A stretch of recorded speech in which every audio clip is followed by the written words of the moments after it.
Xin chào quý thầy cô. Hôm nay thầy Dũng sẽ xin chia sẻ đến quý thầy cô cách để chúng ta xoay một trang giấy bất kỳ trên một file Word. Ví dụ như quý thầy cô chúng ta quan sát vào cái file Word sau. File Word này quý thầy cô thấy là trang một là đang ở cổ giấy dọc.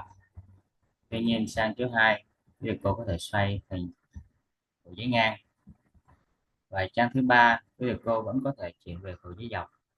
Trang số 4 quý thầy cô vẫn có thể chuyển về nha.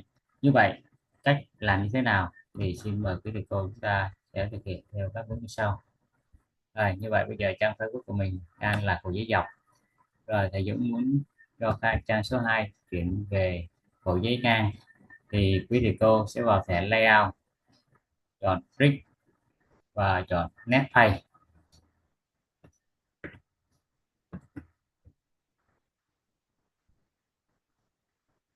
Một là vào thẻ layout, hai là chọn print và chọn nét page.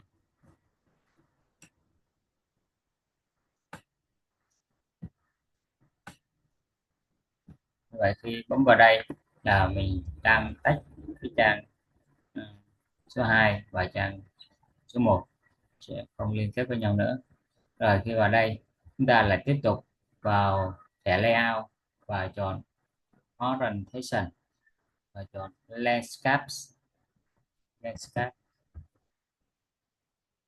Rồi, chọn orientation rồi chọn cổ giấy ngang.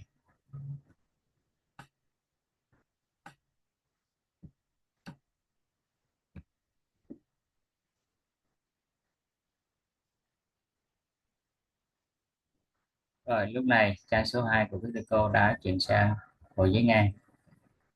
Tuy nhiên khi trang số 2 sang cổ giấy ngang thì những trang còn lại cũng sẽ chuyển về cổ giấy ngang.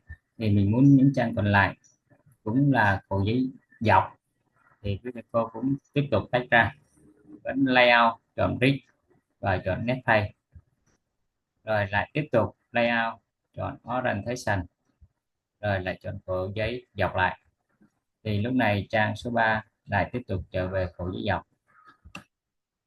Rồi khi một trang đầu là cổ giấy dọc thì những trang còn lại nó sẽ mặc nhiên là dọc theo, và chúng ta muốn bất kỳ một trang nào chuyển về ngang thì chúng ta cũng sẽ làm tương tự.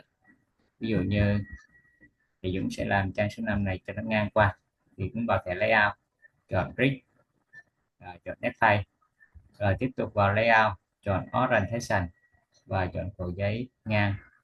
Vâng, thì lúc này trang số 5 sẽ xoay ngang. Và phần chia sẻ của tôi đến đây là hết. Xin cảm ơn mình đã nghe.